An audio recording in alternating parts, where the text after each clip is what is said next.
تمہاری نماز کہاں ہے؟ تمہاری زکات کہاں ہے؟ ہم سبا ہو رہے ہیں، تم ابھی تک گناہوں کے دلدل میں ڈوبے ہوئے ہو. نکلو نکلو نکلو، نہیں تو یہ بم تمہیں کھا جائیں گے، برباد کر دیں گے. یہ آگ وہاں لگی ہے، یہ آگ یہاں بھی لگ سکتی ہے. ویسے ویسے فتنوں کی بارش ہوتی رہے گی، آزمائش کی بارش ہوتی رہے گی. کبھی کوئی ایمان کا ڈاکو اور لٹیرا ایمان کو لوٹنے کی کوشش کرے گا، کبھی سماج اور قوم سے حسد، کینہ، کپٹ کے پروموٹ کرنے والی طاقتیں سماج اور قوم کو کھوکھلا کرتی رہیں گی. کبھی جہیز اور لین دین کے نام پر بچیوں کا اغوا کیا جاتا رہے گا. کبھی مسجدوں کو مسمار کرنے والی طاقتیں کھڑی ہو جائیں گی، کبھی ملک کو تہس کرنے والی طاقتیں کھڑی ہو جائیں گی، اور کبھی مسلم امہ کی زمین پر، مسلم امہ کی مسجد پر، کبھی مسلم امہ کے مدارس پر، کبھی مسلم امہ کے مکاتب پر، کبھی مسلم امہ کے مرکزی جگہ پر، کبھی مسلم امہ کے ایمان پر، کبھی مسلم امہ کی عزت و آبرو پر، کبھی مسلم امہ کی خواتین کے دوپٹوں پر، کبھی مسلم امہ کے جوانوں کی غیرت پر، ان کی حمیت پر یہ دین و ایمان کے ڈاکو شبخو مارتے رہیں گے.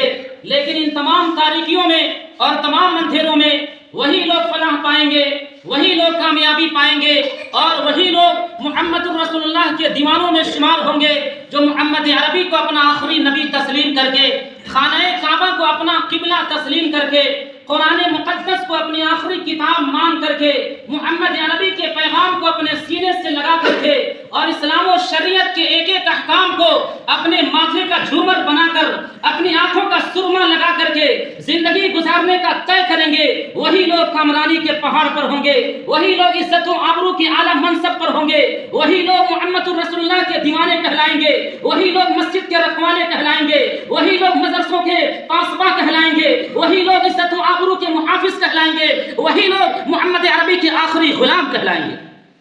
ہے کہ نہیں؟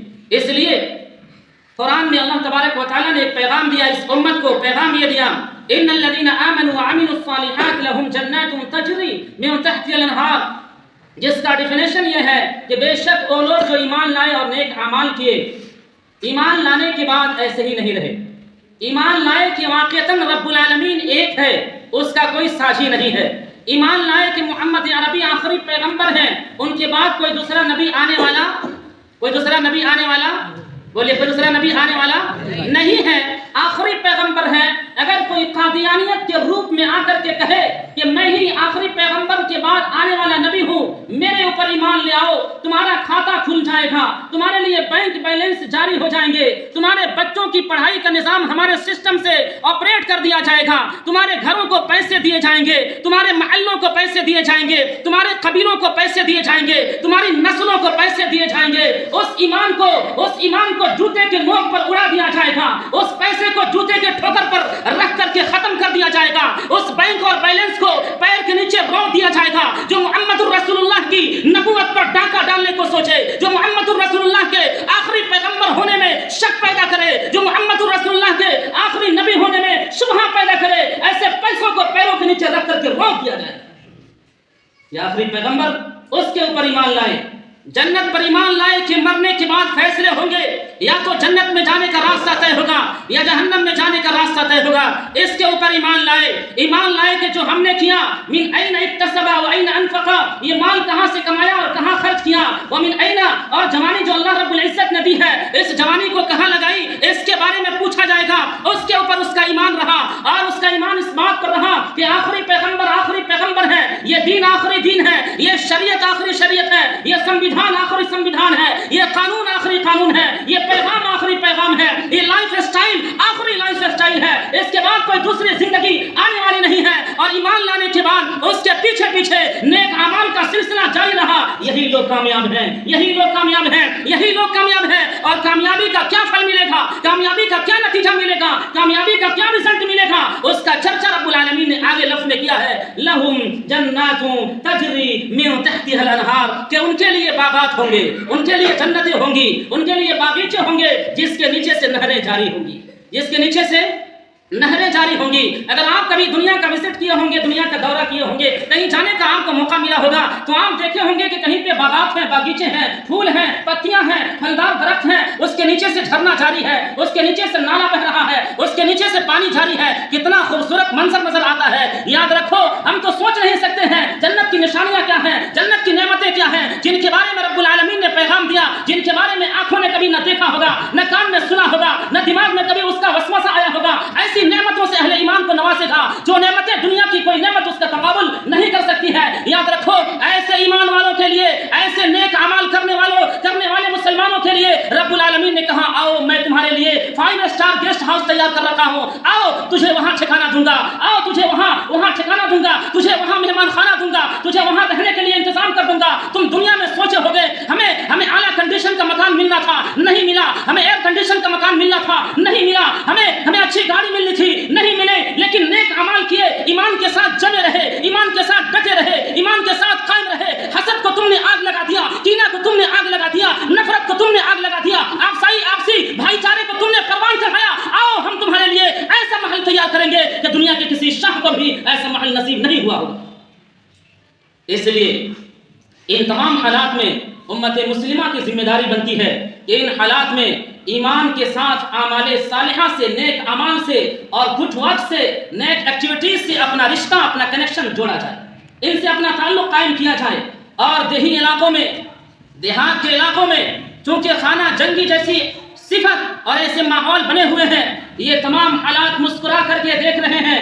یہ خطرناک سے خطرناک صورتحال جھانک رہے ہیں کھڑکیوں سے, یہ وارننگ دے رہے ہیں, یہ پیغام دے رہے ہیں. یہ فلسطین کی بمباری مسلمانوں کو پیغام دے رہی ہے, یہ غزہ کے مسلمانوں کو خون میں لت پت ہونا دنیا کے مسلمانوں کو پیغام دے رہی ہے. وہ محمد عربی کے جوانوں, ہم مر رہے ہیں, تم ابھی تک ٹی وی دیکھ رہے ہو, ہم تباہ ہو رہے ہیں, تم ابھی تک زنا کر رہے ہو, ہم قتل ہو رہے ہیں, تم ابھی تک زنا میں مست ہو, ہمارے خون سے ہولی کھیلی جا رہی ہے, تم ابھی تک دوسروں کی زمین کو قبضہ کرنے کے چکر میں اپنی جوانی برباد کر رہے ہو. امت محمد عربیہ کے دیوانوں, تم کہاں سو چکے ہو؟ تمہارا پیسہ کہاں ہے؟ تمہاری غیرت کہاں ہے؟ تمہاری حمیت کہاں ہے؟ تمہارا جذبہ کہاں ہے؟ تمہارا ایمان کہاں ہے؟ تمہارا ولولہ کہاں ہے؟ تمہارا جوش کہاں ہے؟ تمہاری مسجد کہاں ہے؟ تمہارا سجدہ کہاں ہے؟ تمہاری نماز کہاں ہے؟ تمہاری زکات کہاں ہے؟ ہم سبا ہو رہے ہیں, تم ابھی تک گناہوں کے دلدل میں ڈوبے ہوئے ہو. نکلو نکلو نکلو, نہیں تو یہ بم تمہیں کھا جائیں گے, برباد کر دیں گے. یہ آگ وہاں لگی ہے, یہ آگ یہاں بھی لگ سکتی ہے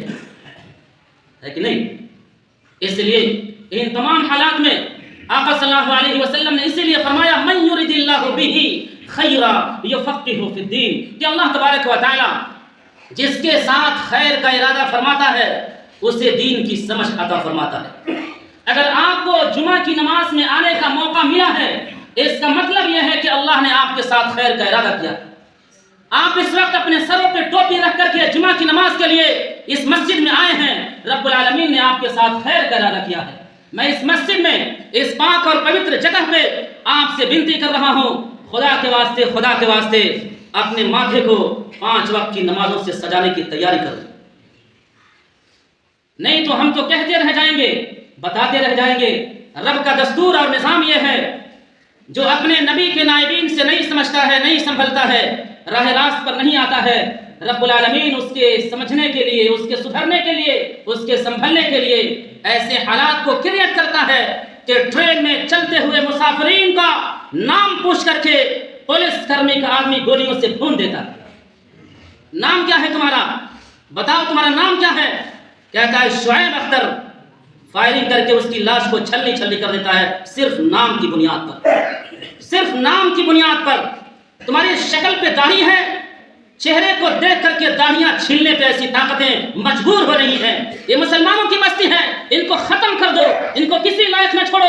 یہ مسلمانوں کا نوجوان ہے, انہیں برباد کر دو, انہیں تہس نہس کر دو. خدا کی قسم میں آپ سے کہہ رہا ہوں, جس مسلمان کی جماعت اور جس مسلمان کی قوم, جس مسلمان کا نوجوان, جس مسلمان کی عورت, جس مسلمان کی بہن, جس مسلمان کی لڑکی اپنے نبی سے اپنا دامن جوڑ لیتی ہے, دنیا کی کوئی طاقت اس کی عزت سے کھیلنے کو تیار نہیں ہوتی ہے, نہیں ہوتی ہے, نہیں ہوتی ہے. غزہ کے مسلمانوں کو کس جرأت نے آج جمنے پہ مجبور کیا ہے؟ وہ کون سا ایمان ہے جو دنیا کی سپر پاور طاقت کے سامنے ٹکنے پہ مجبور کیا ہے؟ وہ کون سا نور ایمان ہے جو وہاں کے مجاہدین کو یہ ایمان کی روشنی مل رہی ہے کہ دشمن تھر تھر کانپنے پہ مجبور ہو چکا ہے؟ وہ کون سا جوش و جذبہ ہے کہ مسلم امت کی بہن کے سامنے کوئی اسرائیل کا کتا اگر آتا ہے تو ابھی